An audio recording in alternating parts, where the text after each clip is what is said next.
They were searching for years. It finally happened. They eventually found their one true gem after last year's failure. Now, after years of searching, liberals finally feel like they've seen a woman who can win the presidency. Ironically, the notion to find a TV star candidate was stolen from the fact that President Trump had a bit of a TV career to go along with the rest of his business ventures. It's also not lost on anyone that there are no two names more synonymous with wealth in America than Donald Trump and Oprah Winfrey. It's quite funny that people on the left kept spouting off that you can't have a television billionaire run for president, but now they have their television billionaire they want to run for president. Funny how that works, right? The left has literally copied exactly what the right does because they're unable to craft their own winning strategy. Liberals have found President Trump's antithesis and plan to run her against him in the next presidential election of 2020. Winfrey is also boosted by the fact that she has a couple of social justice warrior bonus points working in her favor. She's black, and she's a she. She has everything that they said Hillary had, but without that annoying and predatory bill tagging along for the free ride. The one other thing that Oprah has in common with President Trump is that her career hasn't been in politics.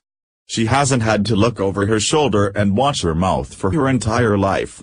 She's just been giving out prizes from under the seats of her show set and participating in other business ventures that have nothing to do with politics. In the case of President Trump, that didn't matter too much, because he wasn't running on a platform of political correctness. That's where they differ. Oprah would most likely be on the plan with political correctness, something that America has gotten sick of hearing about. Oprah has given numerous honest and very liberal opinions over the years, and that is now coming back to haunt her. To make matters worse, the bumbling mainstream media is jumping up to defend her, and it's not going well.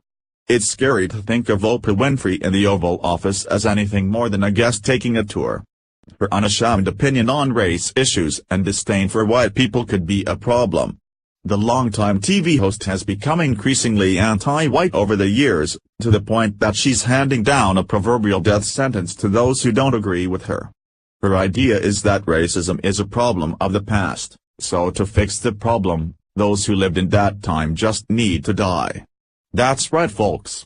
It was a horrible thing she said, and this video would be the bane of her existence if she ever ran for president.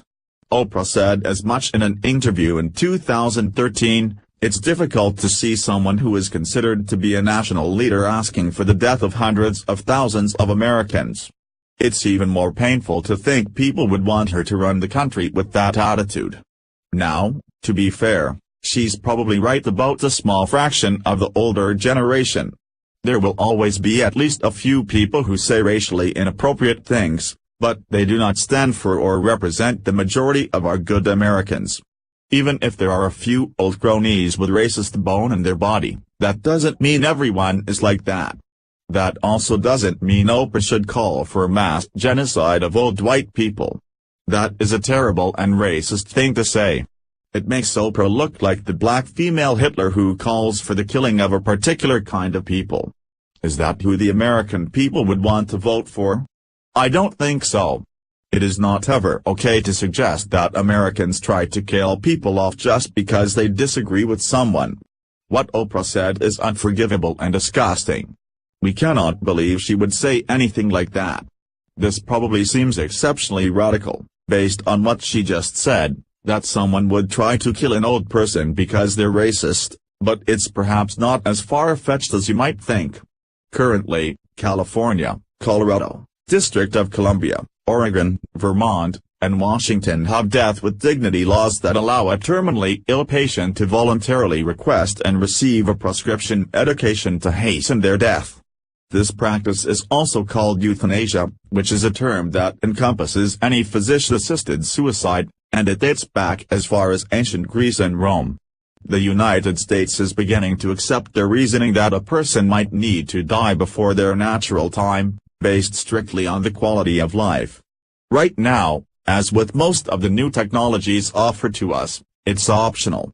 If we decide that our life isn't worth living, we can end it. However, throughout most of history, it hasn't been the patient choosing whether to pull their plug. In a socialist society, where it's all for one and one for all, someone always has to decide what will be for the greater good.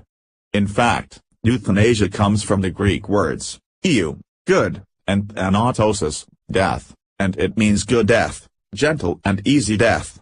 This word is used for mercy killing.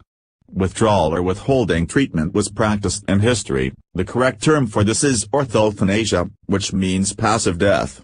If you combine that with the incredibly scary and overreaching liberties taken in the Affordable Care Act, aka Obamacare, then you can see how we were, and maybe still are, a hop, skip and a jump from the government choosing who lives and dies.